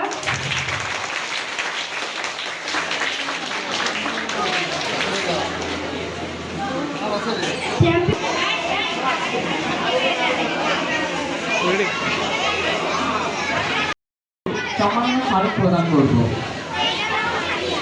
প্রথমে আজকে অনুষ্ঠানের প্রধান অতিথি হিসেবে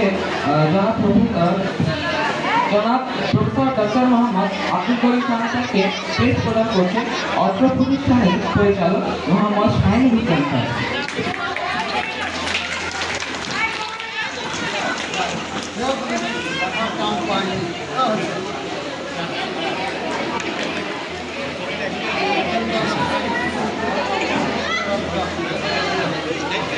প্রদান করছে অত্র প্রতিষ্ঠানের শিক্ষক মধুমিতা মণ্ডল ম্যাম।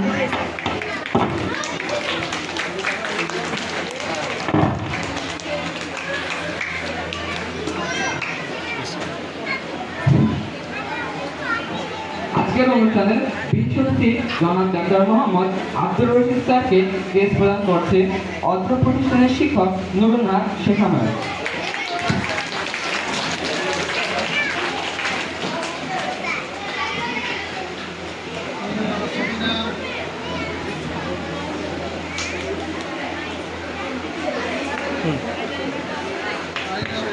আজকের অনুষ্ঠানের বিশেষ অতিথি জনাব মোহাম্মদ মোস্তফা মাহমুদ স্যারকে ক্রেস্ট প্রদান করছে অত্র প্রতিষ্ঠানের শিক্ষক তাসনুভা কামা ম্যাম।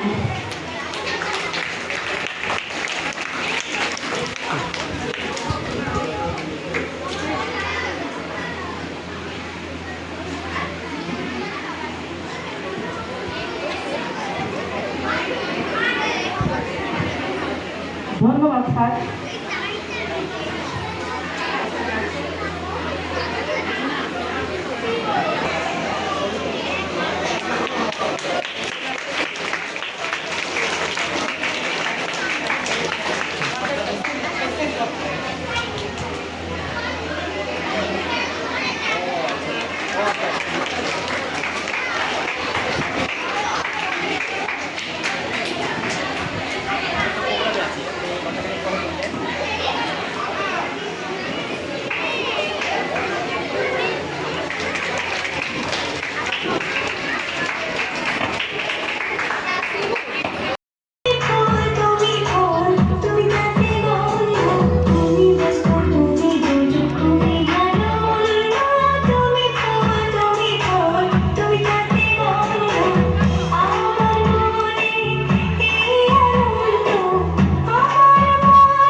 বিহুরে লাগাম মধুরে লাগাম আকাশে বাতাসে লাগিল রে চম্পা ফুটিছে চামেল ফুটিছে তার সুবাসে ময়নায় আমার ভাসিল রে বিহুরে লাগাম মধুরে লাগাম আকাশে বাতাসে লাগিল রে চম্পা ফুটিছে চামেলি ফুটিছে তার সুবাসে ময়নায় আমার ভাসিল রে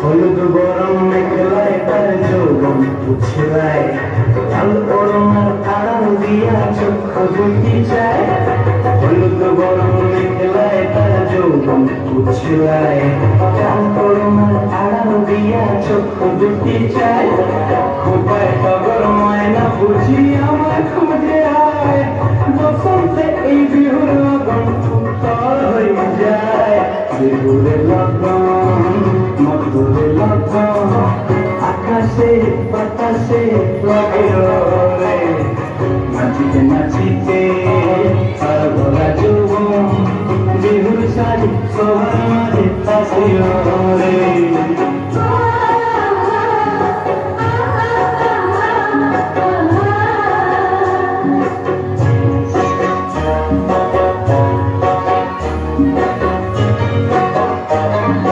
তাহার নাচ দেখি আমার অঙ্গয় অবস্থায় ঢোলের কাঠি দুহাত থেকে আপনি খুশি যায় তাহার নাচ দেখি আমার অঙ্গয় অবস্থায় ঢোলের কাঠি দুহাত থেকে আপনি খুশি যায় জগৎ জুড়ে বিহুর পরব খুশি যে ছড়ায় বসন্তে এই বিহুর লগন উত্তর হয়ে যায় বিহুর লগন মধুর লগন আকাশে বাতাসে লাগিল রে চম্পা ফুটিছে চামেল ফুটিছে তার সুবাসে ময়নায় আমার ভাসিল রে বিহুর লগন মধুর লগন আকাশে বাতাসে লাগিল রে নাচিতে নাচিতে তার ভরা যৌবন বিহুর শাড়ি সবার মাঝে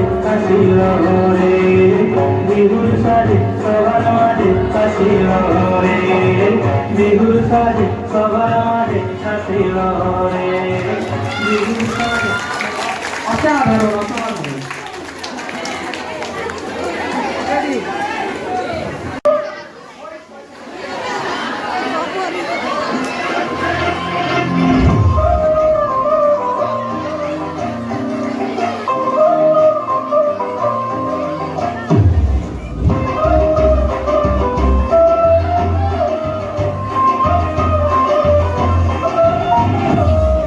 আজুর গোছাইয়া তোমার গোজের কবরে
ধন্যবাদ আপনাকে। তার একটি সুন্দর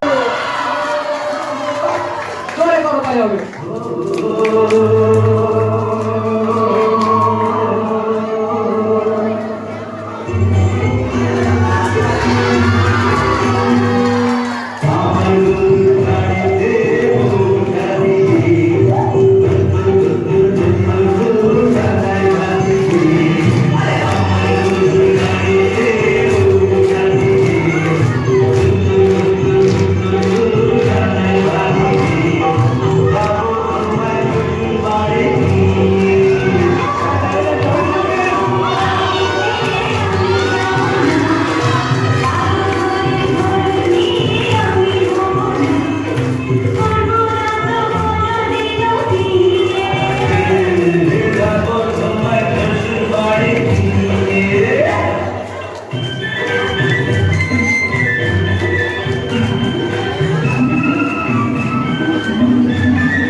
সকলের জন্য একটা সুন্দর করতালি হবে আবারও।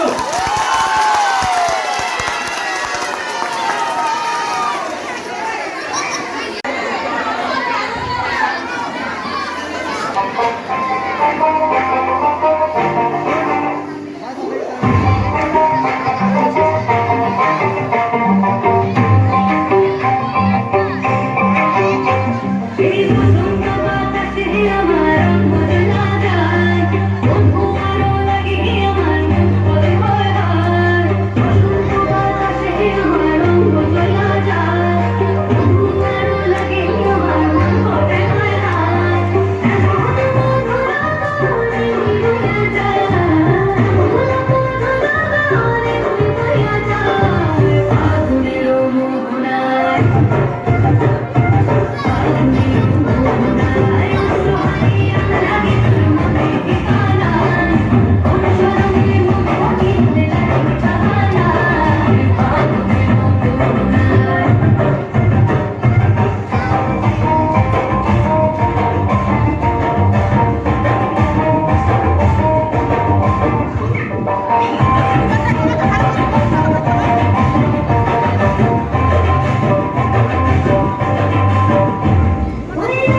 আজকের আয়োজন এখানেই শেষ করছি।